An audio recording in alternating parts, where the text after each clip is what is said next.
everyone, and welcome to this edition of Just Parlays. I'm Jim Williams. With me, the man, the legend, Chris King.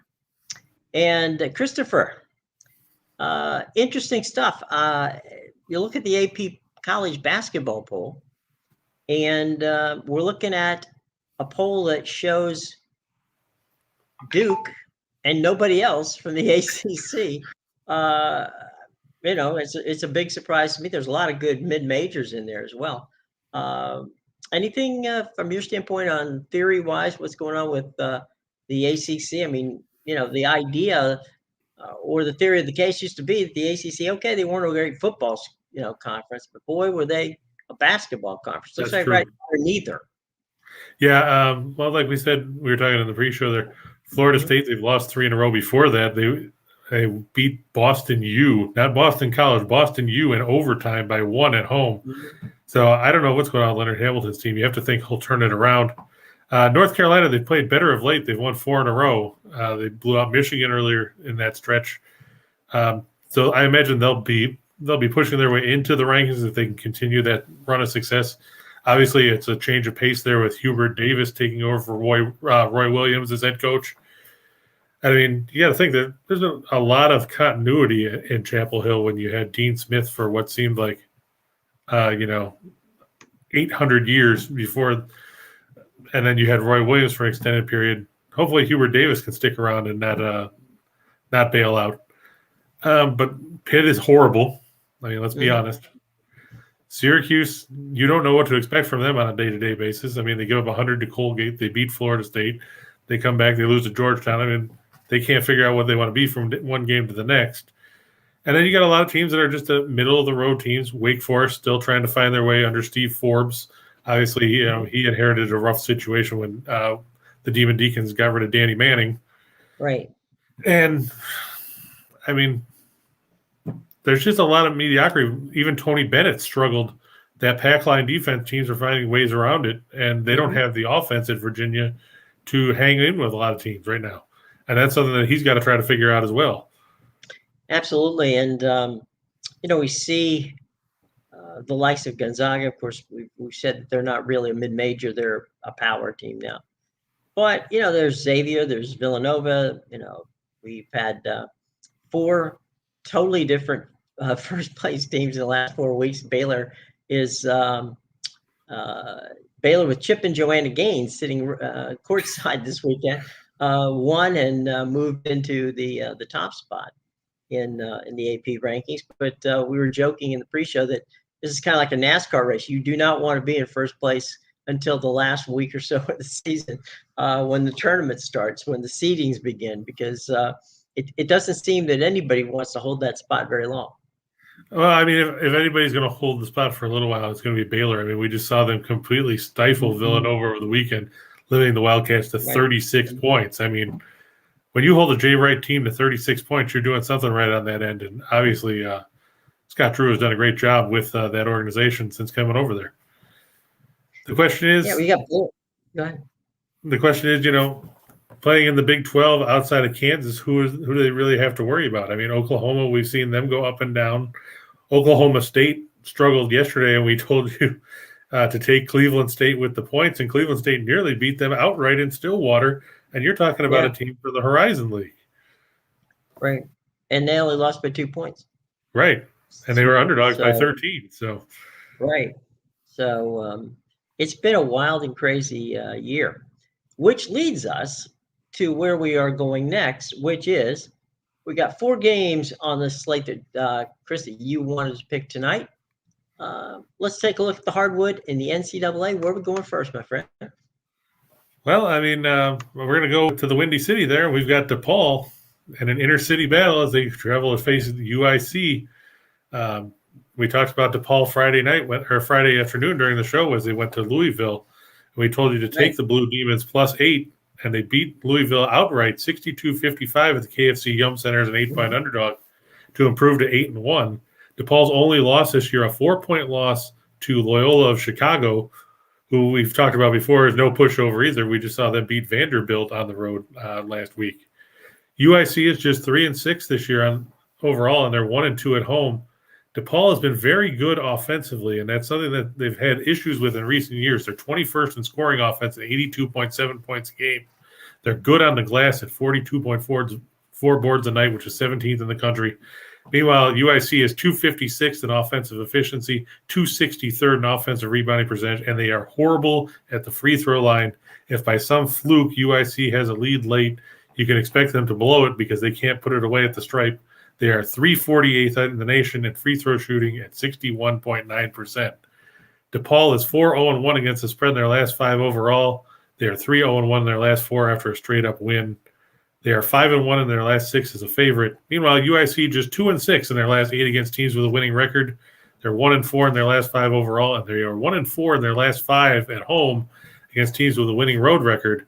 You really have to think that the way DePaul has played basketball in the early going, that they should have no problem taking care of UIC. Granted, I know it's a local rivalry there, but, I think that DePaul is just too strong for the Flames right now. And you have to think that they'll cover the line there, win comfortably, and improve to 9-1 on the year. David the Italian wants to let you know that yesterday he had a good job on the college games. Yeah, stupid Boston College. You figured we talked them up when they beat Notre Dame to go to 6-0 at home, and then they turn around and lay a duck against Albany and can't hit the broadside of a barn throughout the whole game, which is why they ended up losing outright as a 16-point favorite. And actually, if you had gone through the picks and the shot in the dark and you had put those into work for you, it actually added up to be 7-1 as Cal Poly covered at Portland as a 5-point underdog. They only lost by 1. Had a chance to win that outright, but they missed a layup in the final 2 seconds that could have given them a win. We also saw, who did we have come up yesterday that was entertaining down there? I've got to actually go back and look at my sheet because I marked them all off. There were so many games yesterday since there was no NHL or anything. Oh, we told you Sacred Heart would beat Columbia. They won convincingly. Right. Rhode Island bombed Milwaukee. George Washington beat Radford. And, right. In the game that was going on while we were sitting right here, we said Northern Illinois and Chicago State would go over 125. It did. So, all in all, and like we said earlier, Cleveland State over Oklahoma State. So it was a good day yesterday. It was just Boston College decided that they didn't want to play basketball and really irritated, me. I don't know if it irritated anybody else. But, John, by the way, the Tony Bennett we're talking about doesn't sing, but he might, but not like Tony Bennett, the one you're talking about. We all love Tony Bennett. And John, I'm blaming you because Boston College lost since you're from Massachusetts, and you were talking about how you couldn't bet on Princeton because you're in New Jersey. I didn't realize that New Jersey had that archaic rule because I realized it stifled a lot of betting in the Army-Navy game on Saturday because apparently you can't bet on any college events that take place in that state if you live there. Right. Which is kind of Diamonds, dumb. By the way, good afternoon to you too. We appreciate everybody being here. Since you're here, don't forget to smash the if you're watching us, first of all, if you're watching us on Facebook, hit the like button. If you're watching us on Twitch, hit the like button. If you are watching us on YouTube, hit the like button as well as subscribe button, okay? And if you're on Twitter, follow us, okay? So there's 4 options. Please, I'm not above begging. I'm begging you to do this because I think we're not going to threaten you like Steen and Reichel, where we're going to threaten to come to your house and eat all your pie or anything like that. Right. Or date your daughter. They voted it down in New Jersey. Is that so, John? So let me get this straight. Is it only college sports, or can you bet on the Jets and the Giants when they're in New Jersey? Because I'm unfamiliar with how things work up there, as far as that is. Is it just college sports, or is it the pros as well? So you can't bet on the Devils or anything like that. I know this much. If you take, while John's getting back to us, I know that if you take the Amtrak from Washington D.C. to New York, okay, and you have secured bets. It's college only. Thank you, John. If you secure, if you have an app and you've set up accounts, you can literally bet from the District of Columbia all the way up through Delaware, Pennsylvania, and into New York, and you never leave the train. So you can just find the odds you like and take that 2-hour ride and shop for the best the best things available. So there you go. The fun thing here is you can't bet because down here in South Carolina they don't allow that kind of stuff because they don't have the common sense to realize that they could actually make some money. But then again, they don't expect cars here either. So, that just goes to show you that they're a little bit behind the times. Yeah. All right. So we move on. And this time we're going to go to the land of Lincoln, or not the land of Lincoln. I'm sorry, the Cornhusker State. Creighton is going to host Arizona State tonight. Now, I know Arizona State, they've won 2 in a row. They beat Oregon in overtime on the road. They beat Grand Canyon at home. However, I still can't get the bad taste of a 29-point performance and a 22-point loss to Washington State a couple weeks ago out of my mouth. Of course, I picked Washington State in that game, but that doesn't matter. When you score 29 points in 40 minutes, I mean, you see guys do that by themselves. We're talking about an entire team scored 29 points. Meanwhile, Creighton are 8-2 on the year. They're coming in off a win on a neutral floor over a BYU team that was ranked in the top 25, and they beat them by double digits. If you look, Creighton's 2 losses this year have come to Colorado State and Iowa State. Both those teams 10-0 on the year. Kind of hard to argue with that if you're losing to guys that haven't lost yet. Meanwhile, Creighton 41st in effective field goal percentage at 54.5%. They are 97th in offensive rebounding percentage. They're 10th at shooting inside the arc at 58.2%.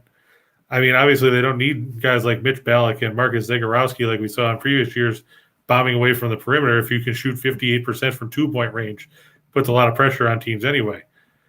Meanwhile, Arizona State 300th in effective field goal percentage, 291st in 3-point shooting, 275th in 2-point shooting. They are 4-12-1 in their last 17 on the road, 4-13-2 in their last 19 as an underdog, 2-7 against the spread in their last 9 following a straight-up win. Creighton 6-1 in their last 7 on Tuesday, 5-2 in their last 7 at home against teams with a road winning percentage below 400.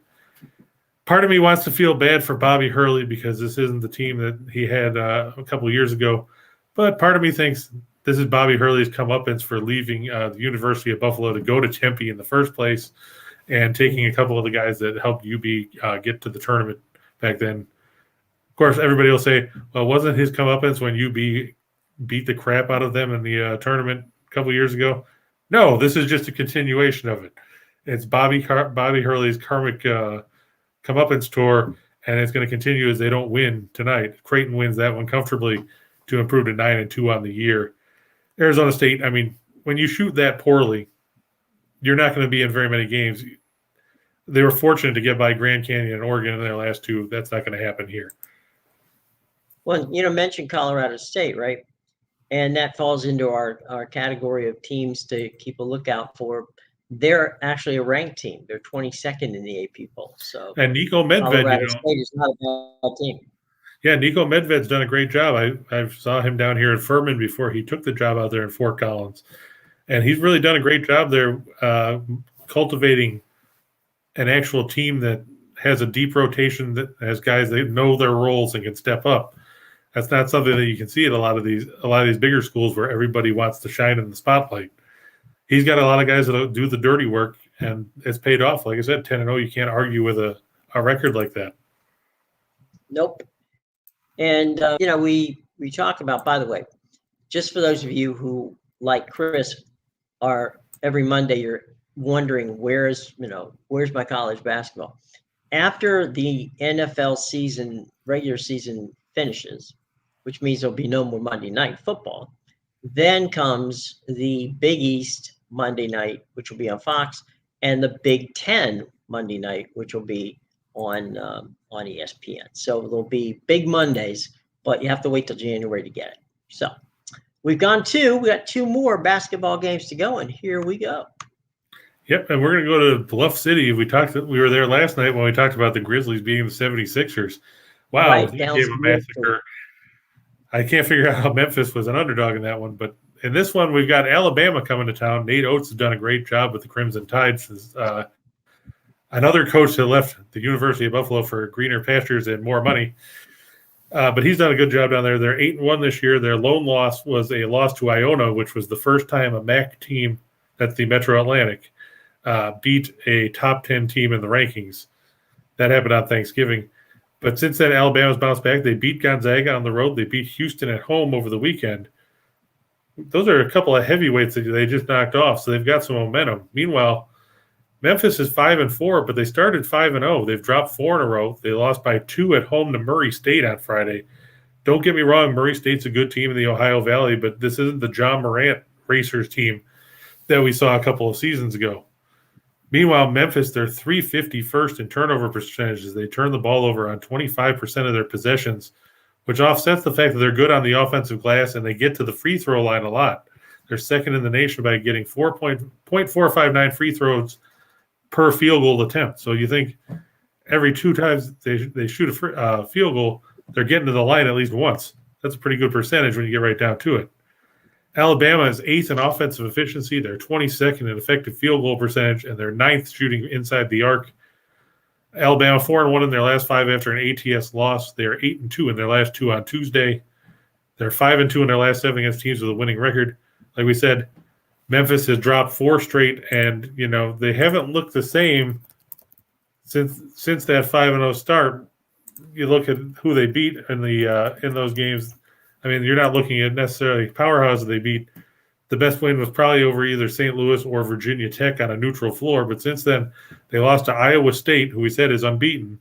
I'm not going to fault them for that. But they lost by 3 on the road to Georgia. And nobody's going to confuse Tom Crean's team with a team that you're going to be thinking about as being a lock for anything other than, an early trip to the golf course. They also lost by 4 at Ole Miss before losing to Murray State. I think that, Memphis, they've got to turn things around here. But playing at a team like Alabama with the tempo that Nate Oates likes to play, plays right into the way Memphis likes to play. These teams are both ranked in the top 20 in tempo, so you can expect a lot of points. But if Memphis turns the ball over the way they've turned it over this season, they're in for a long night. Well, Alabama will make you pay on that end. Yeah, Alabama's ranked 6th. So, we're talking tall cotton here, getting number 6 team and beating them, even though they're in your building. That's not an easy thing to do. And, as a Florida Gator, I got to say that it's not bad enough Alabama's good at football. Now they have to be good at basketball too. So, and the Gators, by the way, as we mentioned earlier last week, fell to that powerhouse North Florida team.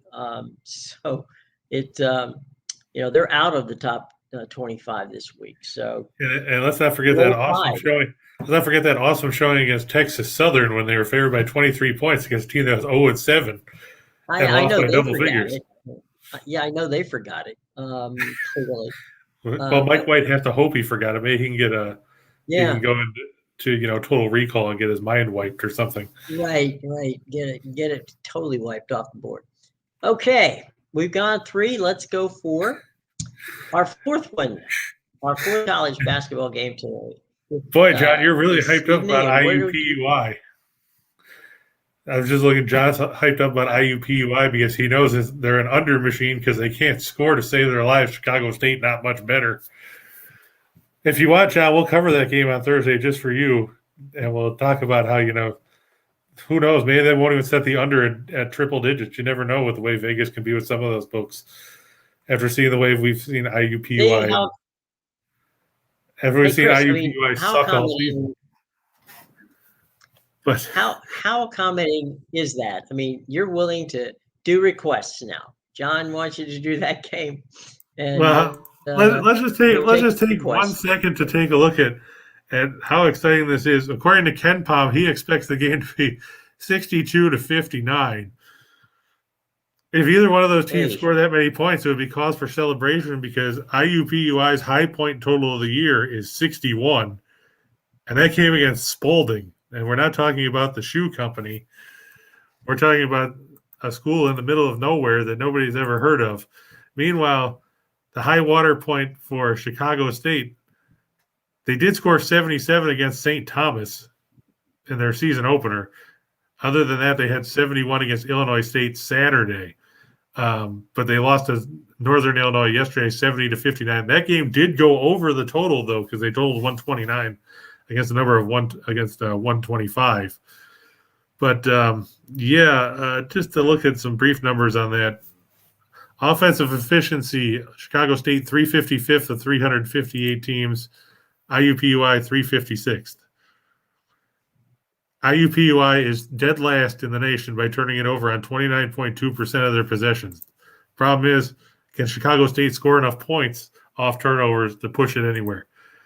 For your sake, John, if you're going to put a second mortgage on the house, I figured you probably already owned it outright by now. But, yeah, you're probably going to look at, depending on how ugly that number gets, it'll probably be an under.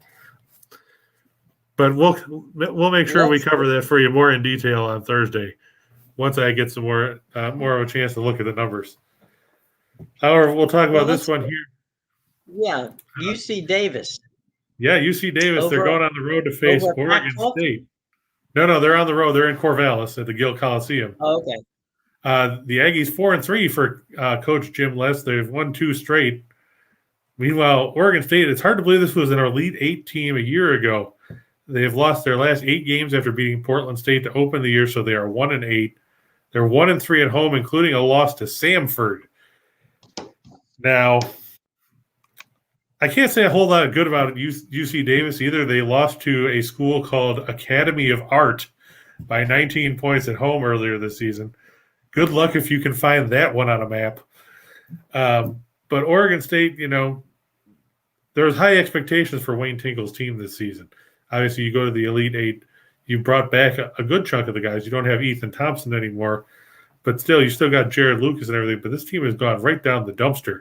They're 250th in effective field goal percentage, 300th in three-point shooting, 292nd at the line. UC Davis 14-2-1 against the spread in their last 17 as a road underdog. They are 18-7-1 as an underdog overall. Like I said, Oregon State 1-8 in their last 9 overall, 1-6 in their last 7 after a straight-up loss, 0-6 against the spread in their last 6 at home, 0-4 in their last 4 as a favorite. Now, if there was a get-right game for Oregon State, you'd think this was it, but I can't have any faith in a team that's lost 8 in a row. When you look at some of the teams they've lost to, like we said, they lost to Samford at home. I won't fault them for losing to Princeton. They lost to Wake Forest in overtime on a neutral floor. They lost to Penn State. They lost by 12 to Cal, and they were drubbed by 25 by Arizona the other night, or in their last game at home. Obviously, things not going well in Corvallis.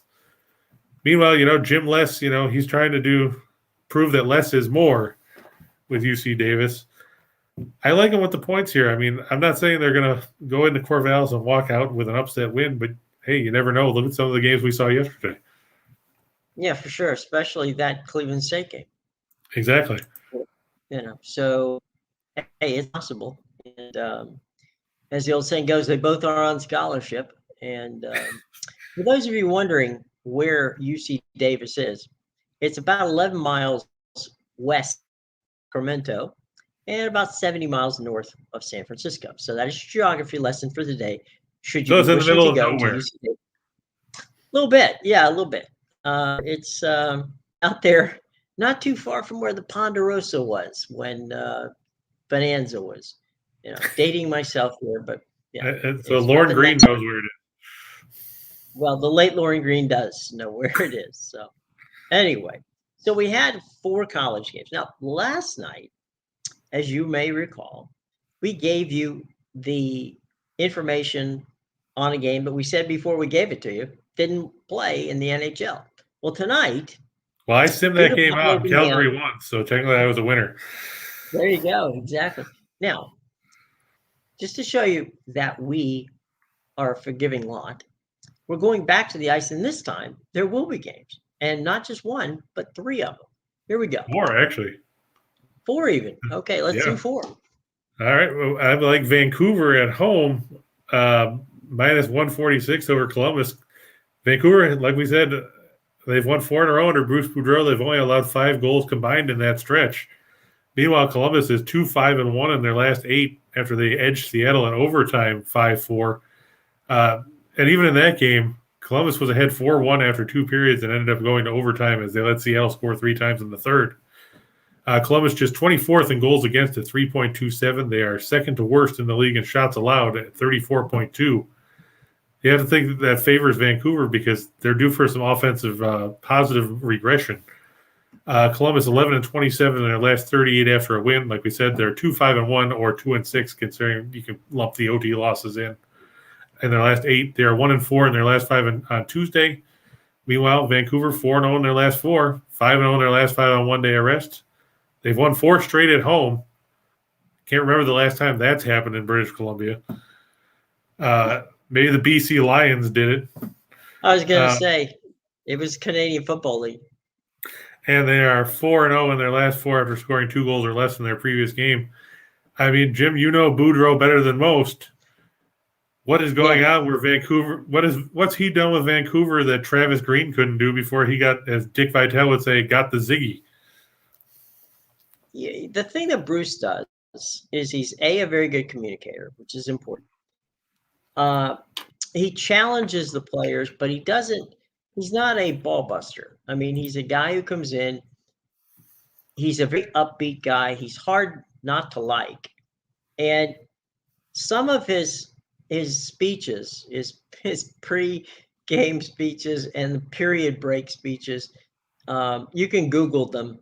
I strongly suggest you do.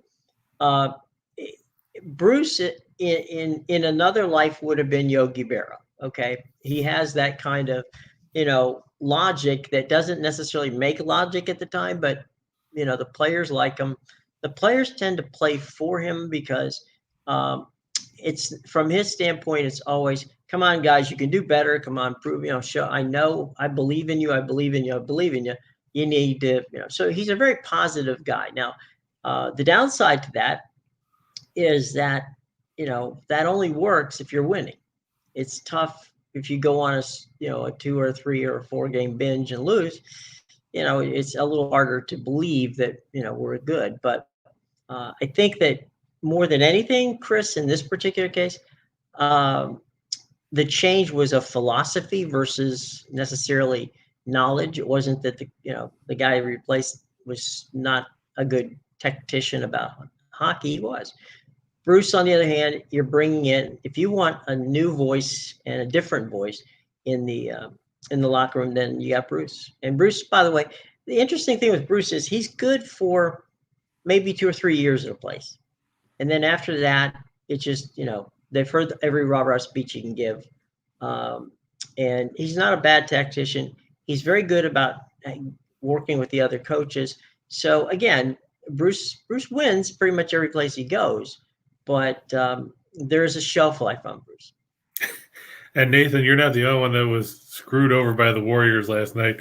I thought after LeVert turned it over with a couple seconds ago that Indiana would foul and put Golden State on the line to try and preserve the clock. I don't know what Draymond Green was doing, just trying to fling the ball around, I guess, to kill the clock instead.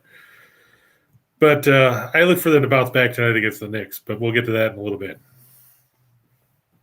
All right, so on Frozen Pond we go. This time back to Beantown. Upcoming, Sin City. And Vegas is on the road. I like them to beat the Bruins tonight. Granted, Boston has taken 5 of the 6 meetings all-time between these teams, but this is the Golden Knights offense that's been humming right well with the return now that Max Pacioretty and Mark Stone are back in the mix. They scored 29 times in their last 6 games. That's more than probably, teams like Arizona have scored all season when you get right down to it. They've won 4 of their last 5 coming in. Boston just won 3-1 in their last 5 at home. They are coming home off a successful road trip through Western Canada, 2-0-1. They beat the Flames and the Oilers while losing to Vancouver in overtime. Vegas 13-3 in their last 16 on one-day arrest. They're 4-1 in their last 5 overall. They're 4-1 in their last 5 against teams with a winning record, and 7-2 in their last 9 against teams from the Atlantic Division. Meanwhile, Boston, we've said it before with Lou Brown, when you win one, if we win tomorrow, that's 2 in a row, and that's a winning streak. Boston just 1-4 in those situations in their last 5. They're 1-4 in their last 5 at home. And they've only scored more than 3 goals twice in their last 10 games. That doesn't bode well against a Vegas team that has skyrocketed up to 4th in the league in goals per game at 3.48 a night. Granted, Boston's bread and butter is their defensive zone play, but they've really got to get more production from somebody other than the top line of Patrice Bergeron, David Pastrnak, and Brad Marchand.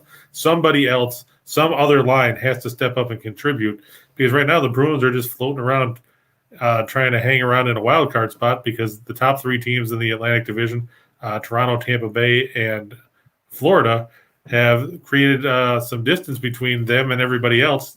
And right now they're battling with Detroit just to try and stay in a wild card spot. And who would have thought that from Detroit a third of the way through the season? Because everybody looks at the Red Wings and say, well, they're doormats. They get steamrolled on a nightly basis for the last several years. So now all of a sudden, Boston's in trouble. We're not Boston. The interesting thing there is, the teams that you talked about ahead of them, those three, I don't see any of those three teams falling off anytime soon. Well, I mean, Tampa Bay is obviously not going to fall off. They just plug, if somebody gets hurt, they just plug somebody else in. Florida, they've got great offensive weapons, and they've got obviously a good goaltender in Sergei Bobrovsky. And Toronto, they started slowly. They've gotten hot since. And it's more a matter of whether Jack Campbell can shoulder the loaded net, and whether they can get a backup goaltender that A, is worth a damn, and B, can actually stay on the ice, because we've seen Peter Mrazek spend more time on the injured list than we've seen him on the ice in the first 2 months of the season. But other than that, they have production. Yeah, I was going to say, I don't know what the Leafs have in the way, minor league keepers that they've got down on the farm. See if anybody shows up. But Joseph Wall's been up, and he's won a couple of games, but I don't think he's really seasoned enough to take over the number 2 job at this point. He probably needs some more time in the minors, but that's why they paid Mrazek $2 or $3 million.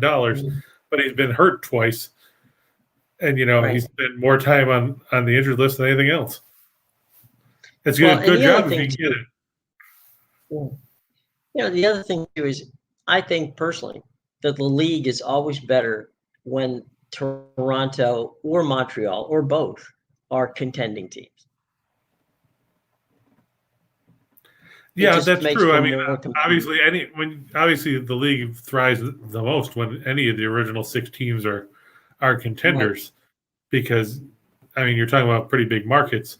But especially in Canada, Toronto, Montreal, obviously the biggest markets there, as opposed to, I've got nothing against Winnipeg, Edmonton, Calgary, Vancouver, and Ottawa, but nobody thinks about those being the big markets when it comes to Canada, as far as, broadcasting and everything else goes. I mean, the CBC is in Toronto, for the most part. So, that's where they want to focus on. John, that's an interesting question. Are they worth it? John has a question there, Jim. He wants to know, other when they hit, are parlays and teasers worth the investment? Well, obviously no bet is worth it if it doesn't hit. Obviously with a parlay or a teaser, it can be more complicated because there's more moving parts, so to speak. So really, it boils down to what works best for you. Are you willing to take that? Are you willing to take the ride? Is what it boils down to. Some people do it all the time. Some people do it sporadically. It's all a matter of a choice. Thanks to Alvaro for giving us some props. That's wonderful. Thank you. Nathan, we see you're there.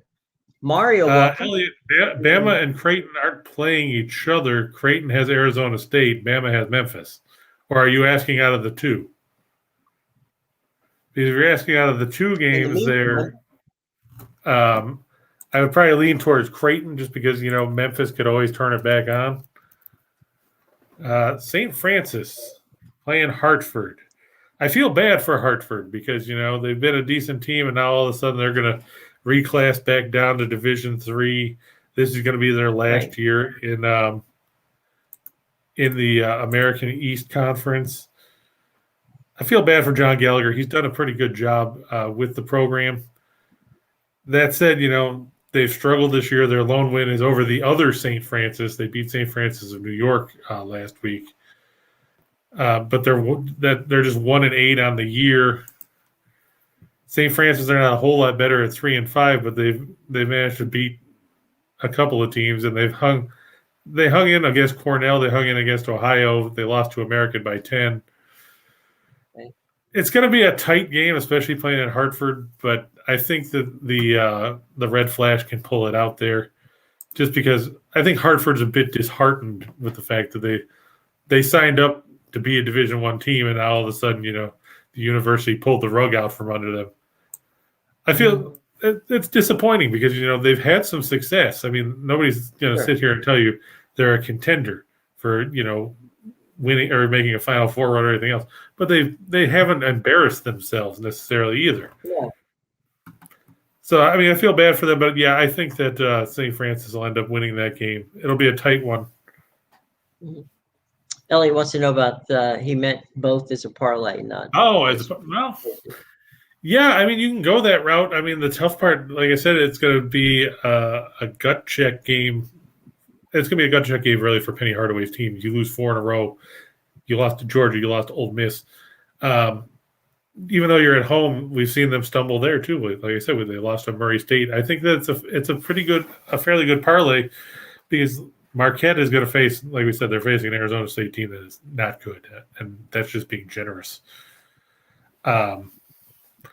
And Alabama, like Jim said, they're sixth in the rankings right now, and their only loss was to Iona, and since then they've beaten a couple of good teams in Gonzaga and Houston. And we've seen what those two teams can do. Mm-hmm. How about Louisiana and Houston? Nathan would like to know what your thoughts are, if you have any thoughts, on Louisiana and Houston. Well, let's start with this. Kelvin Sampson's team is going to be pissed off that they lost by 1 point on the road in Tuscaloosa. Louisiana is, the Raging Cajuns. They're 5-4, but they've lost 4 out of 6. They lost by 32 at Indiana. They lost by 14 at Marshall. They lost by 5 at home to Jackson State. I mean, we're not talking about a basketball power there in Jackson State. And they lost to Louisiana Tech on the road on Saturday. Now, you have to think that Houston, and that game's at the Fertitta Center where Houston, steamrolls teams on a regular basis. Mm-hmm. The big question, though, is the line on that game last I saw was semi-abusive. I think it was, 30? No, it's only 23. I was thinking of a different game. I thought it was uglier than that. It's actually down to 22 and a half. Yeah, well, I thought it was 35, right? But I might have been looking at a different game when I was looking at it earlier. But if you look, Houston at home this year, other than that season opener against Hofstra where they only won by 8 in overtime when they had to rally, they beat Rice by 33, they beat Virginia by 20, they beat Oregon by 29 on a neutral floor, they bombed Northwestern State by 41, they beat Bryant by 67, they beat Alcorn State by 32. Now, the fun part is Louisiana likes to run. That might just make Houston rack up more points. I mean, obviously the Cougs are 16th in the nation in effective field goal percentage of 56.2%. And Kelvin Sampson's team always is excellent defensively. Now, that can make for a long night for Louisiana from the field. I actually like Houston to win that one just based on the numbers that we've seen. If you look, Houston is 3 points away from being a 10-0 team instead of 8-2. They lost by 2 to Wisconsin. They lost by 1 to Alabama. All of their wins have come by, at least if you throw out the game against Hofstra in the beginning when they won by 8, all of their other wins have come by at least 18 points. And that was on a neutral floor. At home, they've just bulldozed teams. Their closest game was that 20-point win over Virginia. I would think that the Cougars are a safe bet there. A couple quick ones. Nathan wants to have the Cougs as a 5-5 tease. I was wondering if you're interested, if that makes any sense. And Elliot has one after that, a follow-up. Yeah, I would put them on there. I mean, obviously, like I said, Louisiana, they're not that great. They're going to have their issues, especially when it comes to trying to score against Houston. If you look, Louisiana's just 304th in effective field goal percentage at 44.9%. They're 330th shooting in 2-point range, and you've got to face a Houston team, like you said, that is obviously pissed off. And they hold teams to a 44% effective field goal rate, which is 27th in the nation. I would ride Houston all day long based on what we've seen from them at home. Till the wheels fall off, as our friend said. Elliot notices you have a Leafs jersey behind you, my friend. Do you like them tonight against Edmonton? Yes, just because of the fact that I haven't seen a ton of good play out of Edmonton lately, if you look at it. Obviously, I try to stay away from games with Toronto unless I really like it because of the fact that, you know, the dumbest thing that a handicapper can do is chase his own team. But, I mean, if you look, you know, the Leafs, they've been hot. They started the year 2-4-1. Since then, they've gone, you know, 15-4-1 in their last 20 games. They're getting good goaltending. They're coming off a win over Chicago. Meanwhile, we've watched Edmonton. They lost their last 4 games at home. They've lost 5 in a row overall. They haven't scored more than 3 goals in any of those 5 games. And in 3 of those games, they were held to 1 goal. And that was – you have to wonder, where's Connor McDavid and Leon Draisaitl gone? And where's the backup support that we saw for the Oilers early on in this season? Now all of a sudden they're struggling to score goals. They're gripping the sticks a little tighter, probably creating some sawdust. I mean, you look, they lost to Carolina, they lost to Boston, they lost to Minnesota, they lost to the Kings, and they lost to the Kraken on the road. They've only won once in the month of December in their 6 games, and that was a win over the Penguins at home on December 1st. Toronto's had a couple days off. I mean, they probably still won't have Mitch Marner back, but that hasn't seemed to matter. Austin Matthews has scored in, I think it's 7 or 8 games in a row. Nick Ritchie won't play tonight, obviously. He's out with an illness. He'll join the team later on the road trip. Travis Dermott's questionable tonight, which could be a plus for them. And, you know, Zach Hyman, he left Toronto to go to Edmonton. He started hot. He's questionable tonight with a shoulder injury. But you look, and Edmonton's goaltending has been suspect of late. Like I said, if you look in the last 5 games, they've been outscored by a combined count of 19-8. You know, when you're averaging 1.6 goals per game, that puts you down in Arizona territory. Jack Campbell, he's been very good this season. Let's not take anything away from him. He's got a .935 save percentage, 3 shutouts. He's 14-5-1-1. I like Toronto on the road in this one. They played well on the road. Edmonton's really struggling right now. I have never been sold on Mikko Koskinen. I mean, obviously Edmonton wins a lot of games because they can outscore opponents, because we've seen some of the ridiculous plays that Draisaitl and McDavid can do, like the goal where McDavid went through the entire Rangers team to score last month. But Toronto's had Edmonton's number. Fans. Yeah. But Toronto, you know, they've had some good success against Edmonton. They're 4-0-1 in the last 5 meetings, 6-0-2 in the last 8. I look for them to head out there to the province of Alberta and Rogers Place and skate off with a victory. Okay, tell you what, let's do a little audible here, because we've talked a lot of hockey. Let's jump over to the association, Chris. How about that? All right, we Tell can me do when that. You're ready. All right, go ahead. And go for it. All right, here we go. We're on the hardwood, the association. Brooklyn. Yep, we only got 3 games on the hardwood tonight, but one of them is an Atlantic Division battle in the Barclays Center, where the Raptors are on the road to face the Nets. Toronto, they're playing a second game of a back-to-back. They drubbed the Kings 124-101 on Monday night, but the Nets have won 7-10 after beating Detroit on the road Sunday 116-104. Toronto, they've struggled with shooting the ball. They are 25th in field goal percentage, 20th in three-point shooting, and they have to face a Nets team that leads the league in three-point field goal percentage defense and who are second in field goal percentage defense overall.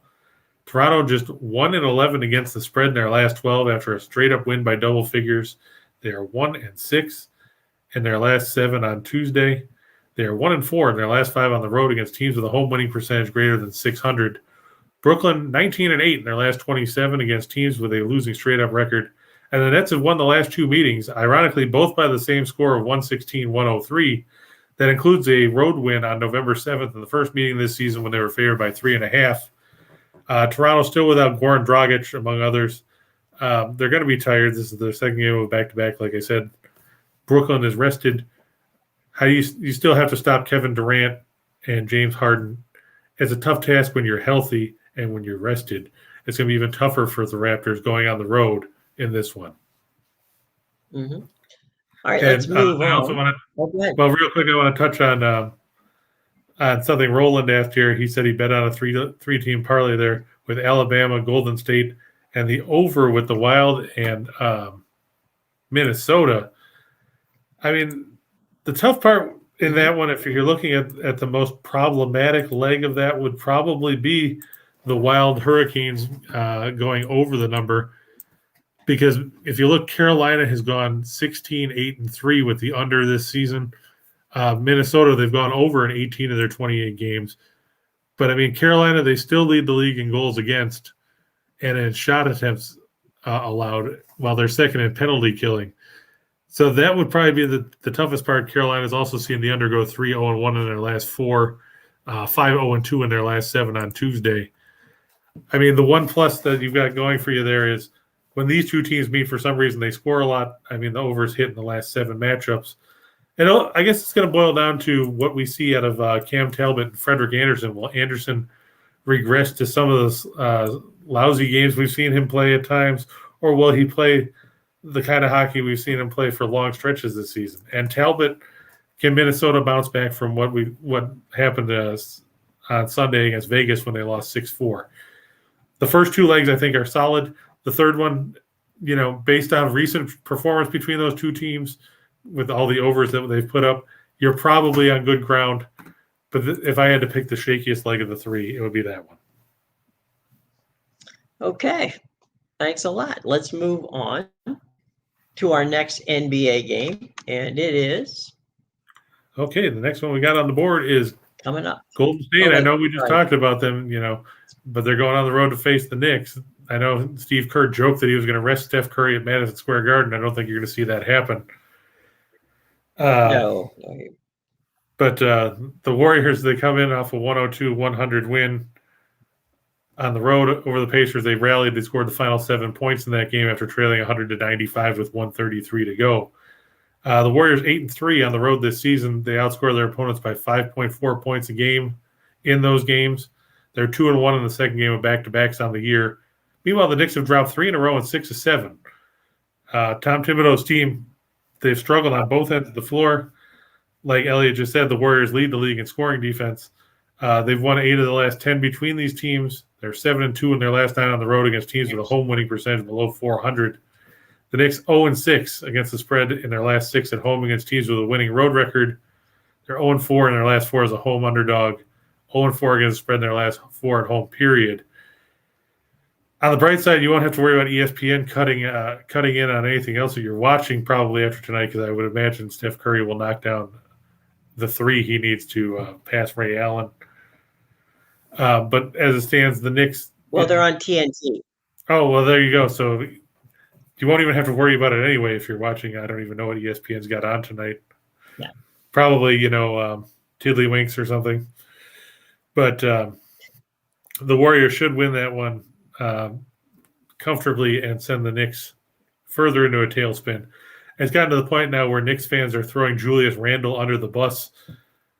When you're throwing the best player that you have on the team as far as production-wise goes, there's obviously some issues in the Big Apple. I mean, they already yanked Kemba Walker from the rotation. I mean, what else can Tom Thibodeau do at this point? Not much. And but that's going to be the league game, the first of the doubleheader games on TNT.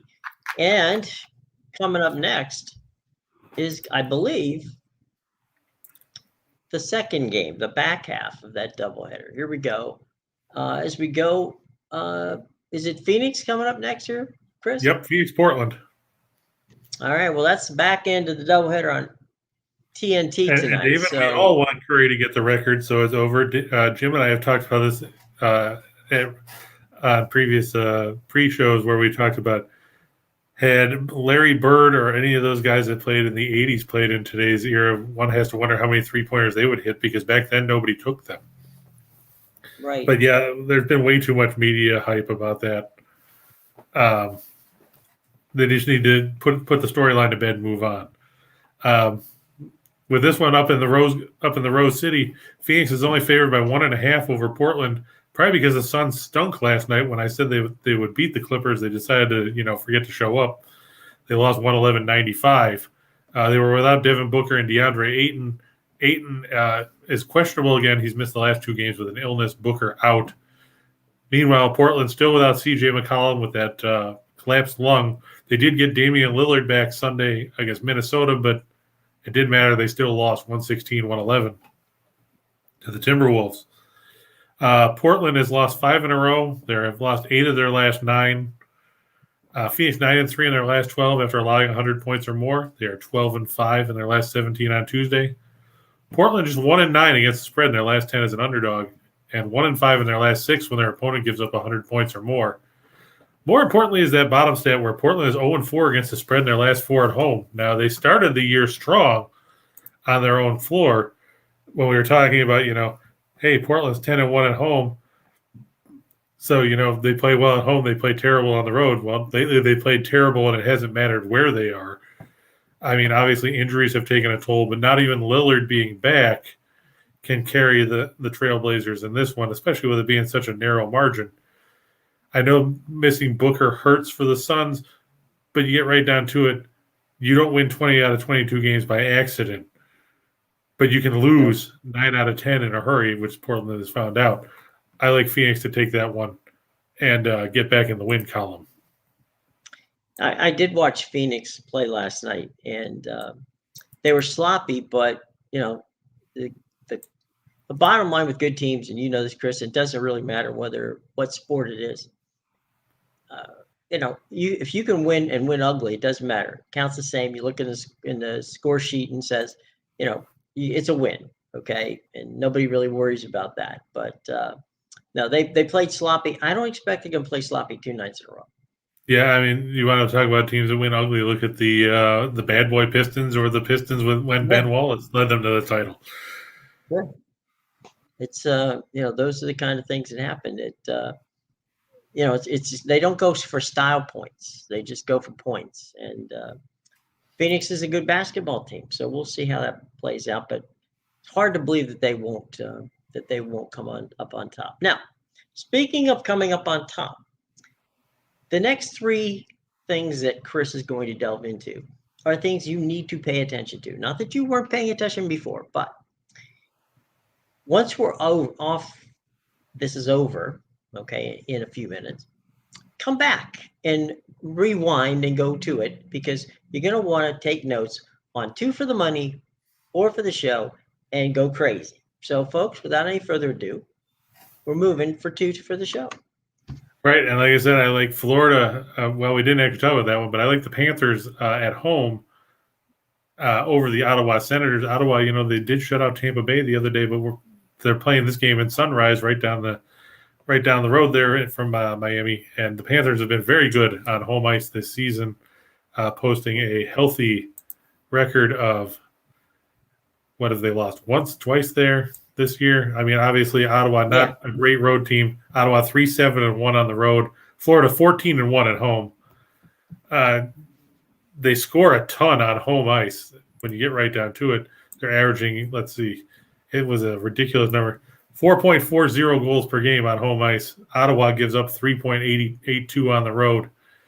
I don't have any faith in Ottawa here, given their road struggles. And like we just said, I like Phoenix over Portland. It's only 1.5. Phoenix played horrible last night, like Jim and Nathan both said. I expect for them to rebound here. The one good thing about having a team led by Chris Paul is he's going to make everyone accountable for the performances that we saw.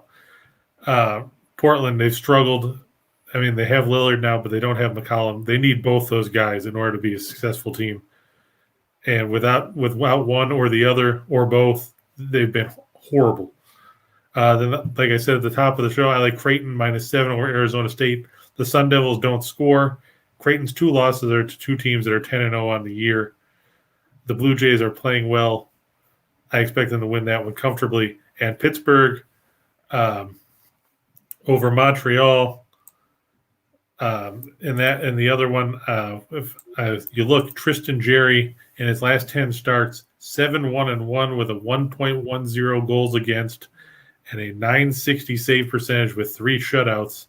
Montreal's 0-5-1 in their last 6. They are 2-7-1 in their last 10. 5 of the 7 losses in that stretch have come by multiple goals. Pittsburgh is 7-2-1 in their last 10. Montreal 1-7 in their last 8 against the Metropolitan Division. You just simply cannot put any faith in the Canadiens right now. They've been horrible all season long, and you have to let it slide there and think that Pittsburgh's going to take care of business at home. Elliot, no. Spencer Knight, he's been up and down, but against Ottawa, they're not a great offensive team. We've seen Knight shut some teams down. We've seen Knight struggle sometimes. But with the way Florida scores at home, it should make a difference. No, the only other thing about that arena is that's where the University of Miami plays their basketball game. So, at least they score a little more than the Panthers do. But the Panthers a lot of points in Sunrise. All right, so we've got let's go force for Joe. Yep, and the fours, I like we said earlier, DePaul over UIC. We talked about DePaul's 8-1. They'll be 9-1 after tonight.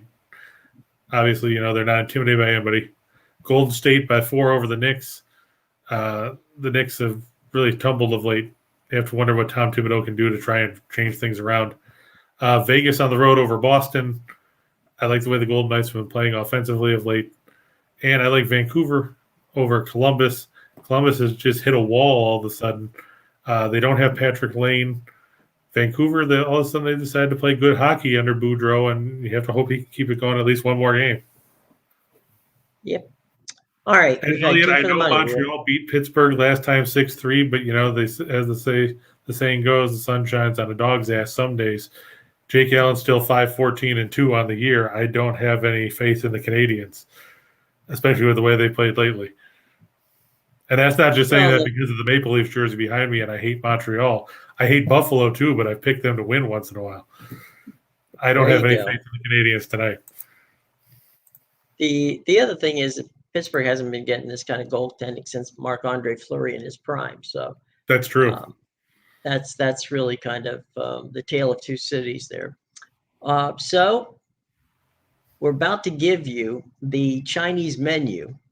And Chris will explain as we hit go for it, folks. This is the go crazy one. Yeah, we always say you can pick 2 of these. You can pick 4 of them. You can pick 6. You can pick 17, whatever works for you. These are just other ones on the board that I like.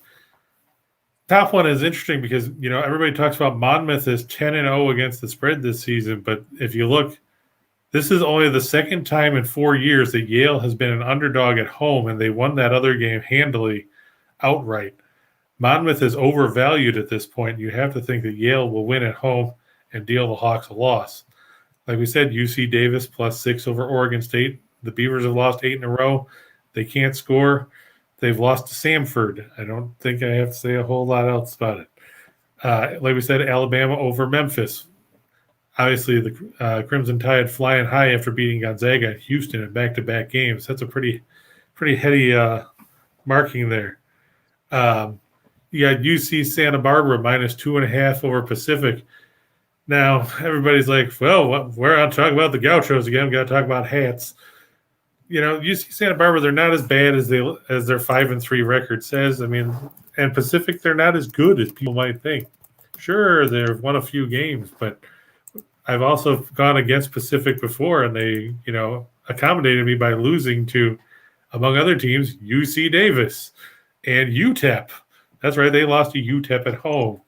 They lost to Hawaii. They lost to Northern Colorado. They lost to Cal State Fullerton, and they lost to San Jose State. Pacific comes in off 3 straight losses.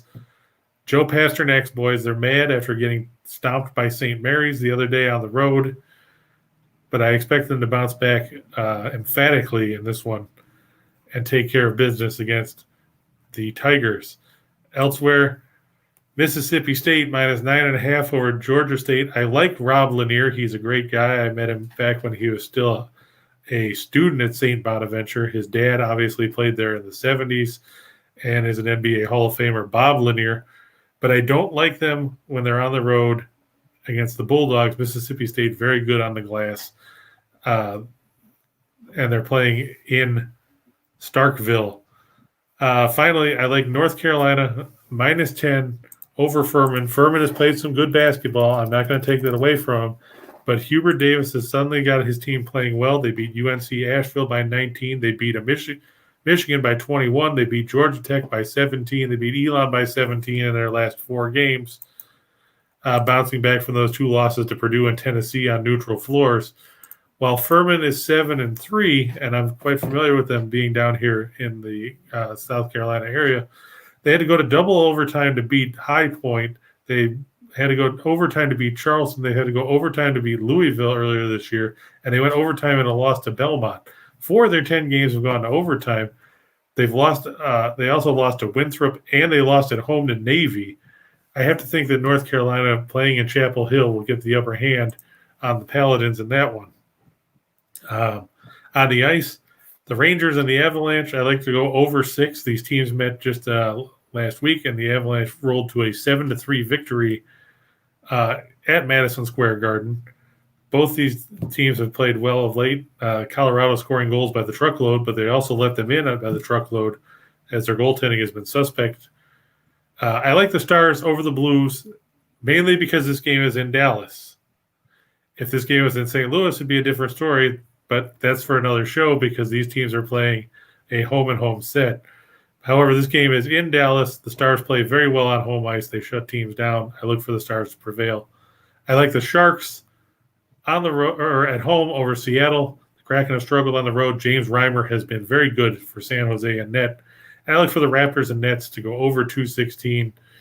You have to think that we'll see some fireworks there on the offensive end of the floor. Look for, hopefully, Durant takes the floor. Like everybody says, he's a game-time decision. I can't see if he's healthy enough that Nash would hold him out at this stage of the game. And, the Raptors, they like to score. They've been scoring some points lately. They just don't stop anybody. Well, by the way, just for those of you out there, UC Santa Barbara, the Gauchos, another way to pronounce that, which is Gauchos, is cowboy. So you can be a cowboy or you can be ad, either way. So, but we still like UC Santa Barbara. Gotta love them. So any final thoughts here, Chris, before we hit the we'll call them the hats. Any final thoughts before we turn things over to Scott and Scott at 3:00? I think the most disappointing thing about last night's Monday Night Football game was it turned basically on 2 plays, and those were the 2 Kyler Murray interceptions. Obviously, you have the ball inside the 5-yard line. You try to force a pass over the middle. It gets intercepted. You took points off the board. Then he was picked off in the third quarter. That really turned the momentum of the game because it set the Rams up inside the 20-yard line. And finally, what is Kyler Murray doing in the final minute? You recover an onside kick. You take 2 sacks in the final minute when you absolutely can't take one. On top of that, they had 2 penalties in those final seconds, one for holding, one for a false start. It was disappointing to see the Cardinals play that way down the stretch. And you have to wonder how much more will the NFC tighten up now, because now the Rams have moved up. Green Bay is right there. As you guys know, Tampa Bay is right there. It's going to be a real fight for that number 1 seed and home field advantage in the NFC playoffs. Who answers the bell over the last 4 weeks of the season? Well, I think at the end of the day, cliche though it may be, you just look at the schedule and play your games. And if you win out, you stay in that number 1 slot. If you don't win out, and everybody, the teams behind you do, then you got nobody to blame but yourself. But we'll see. It's going to be a very interesting final 4 weeks of the NFL season, to be sure. And there you have it. All right, folks. Stay up in tune at 3:00, top of the hour. It's back to the window with Scott and Scott, who said some really nice things about us yesterday, so we can't be busting on them. So Darn, I Scott and missed it. Scott coming up. Scott Sheen was very effusive about Chris about your ability to pick parlays. So he was Random weirdo games that nobody else likes. well, that's all right. As long as you win with it, then it's not random, right? So anyway, they're coming up at the top of the hour. For Chris King, I'm Jim Williams saying thank you for joining us today right here on Just Parlays with the man himself, Chris King. We'll see you tomorrow at 1:30 right here on the Winners and Whiners Sports Betting Network.